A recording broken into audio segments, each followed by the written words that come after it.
Quien fuera Cisne de Cuello Negro. Mi estimado amigo cristiano.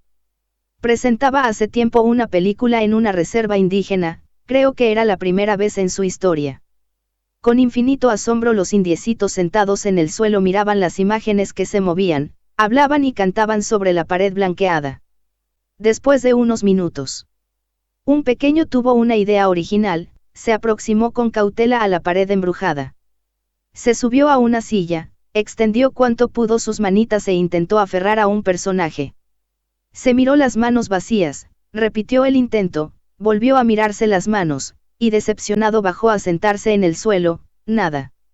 Nadie se rió, al contrario, los demás chicos lo miraron casi con respeto, les que todos pensaban lo mismo que él.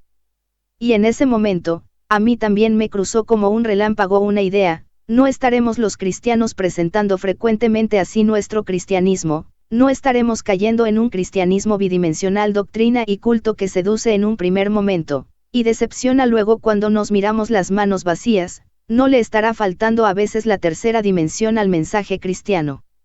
Tal vez estemos presentando a un Cristo anodino e inofensivo, cuya imagen puede adornar complaciente y sin conflictos, coronas de tiranos, casacas de negreros, levitas de explotadores, tribunales de perjuros, cátedras de embusteros, oficinas de ladrones, palcos de narcisistas, sucios antros de traficantes de sangre humana, una cábala más al fin.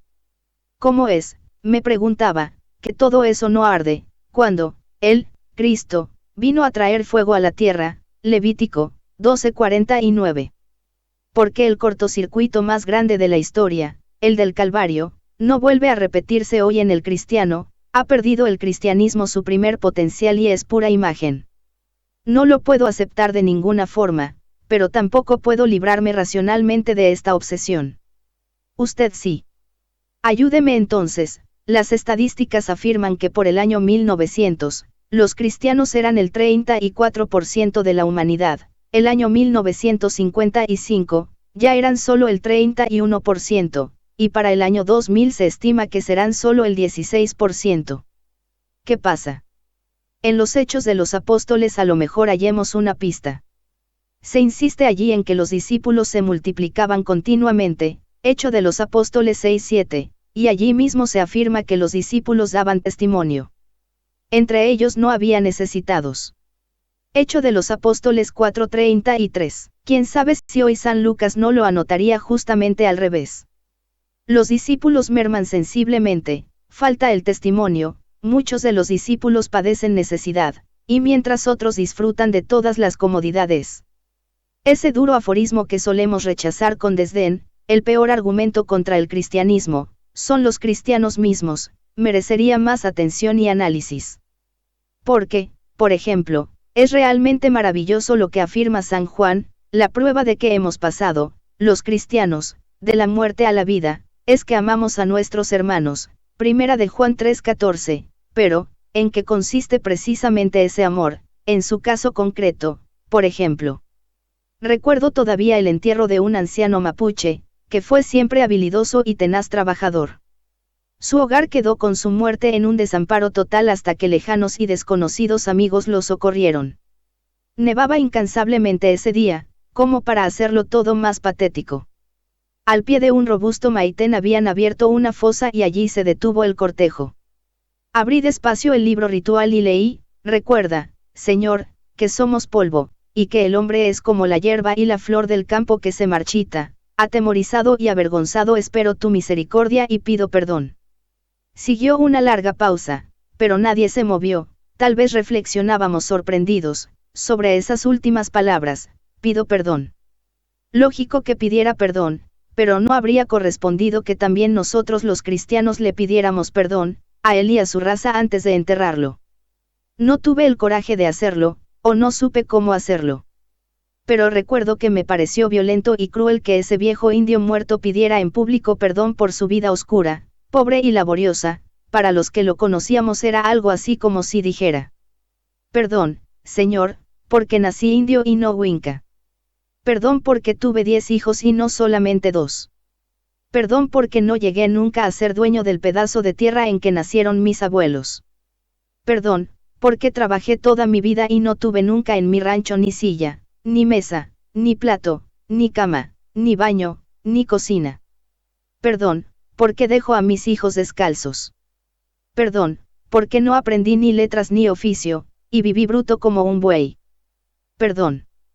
Porque siempre soñé que mis hijos serían un día dueños en su tierra, como el ñanco, en el aire, y no pudo ser. Perdón, porque creí en las promesas de los grandes, y me dejé engañar. Perdón, porque los cristianos no alcanzaron a convencerme de que todos los hombres son hermanos. Perdón, porque luché como un trapial, león, feroz hasta el final, y aguanté el desprecio, el olvido y la miseria. Perdón.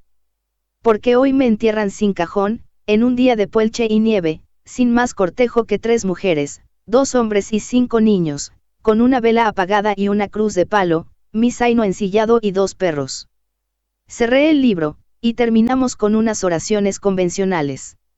Mi querido amigo cristiano, quien pudiera romper esa especie de encantamiento que nos hace creer que nuestro cristianismo es válido, mientras conscientemente nos despreocupamos de que haya en el mundo cristianos que viven y mueren así. Se ha dicho que los hambrientos del mundo puestos en fila formarían un lánguido cortejo que daría 20 veces la vuelta a la tierra. Y entre tanto, cruel ironía, hay en nuestras ciudades cristianos que viven obsesionados por sus problemas de kilos o sus centímetros de silueta. Acompáñeme usted un momento a la primera carta de San Pablo a los de Corinto.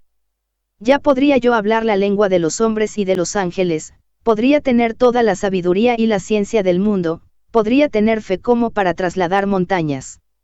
Podría dejarme quemar vivo, pero si no tengo amor, no soy nada más que una trompeta que aturde, y no vale nada. Primera de Corintios 12:31.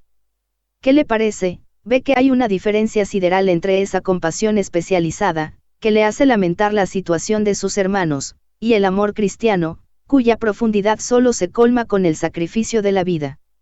Desde la ruta leo con frecuencia un cartel vial que dice así: Parque Nacional Laguna Blanca. 12.000 hectáreas. Es un parque destinado a la protección de los cisnes de cuello negro. Conste que nada tengo contra esa hermosa bandada de aves, al contrario. Solo que me sugiere una reflexión: ¿cuántos cristianos de cuello pardo mirarán con nostalgia o envidia a esos cisnes de cuello negro, soberanos indiscutidos de su laguna y de 12.000 hectáreas? Hay quienes piensan en ellos, quienes se ocupan de ellos, quienes los protegen celosamente para que no se extinga la especie, y mientras tanto al lado de ellos se extingue toda una raza humana. No se deje ahogar por la rutina, ni engañar por las apariencias, arriesgue algo de sí, de su vida, de su comodidad. La justicia, la paz y el amor se declaman generosamente donde y cuando no se arriesga nada. Pero lo que espera Cristo de usted es algo muy distinto, un cristianismo tridimensional, real, valiente y comprometido. Con el afecto de siempre. Padre Francisco. Edición 1982.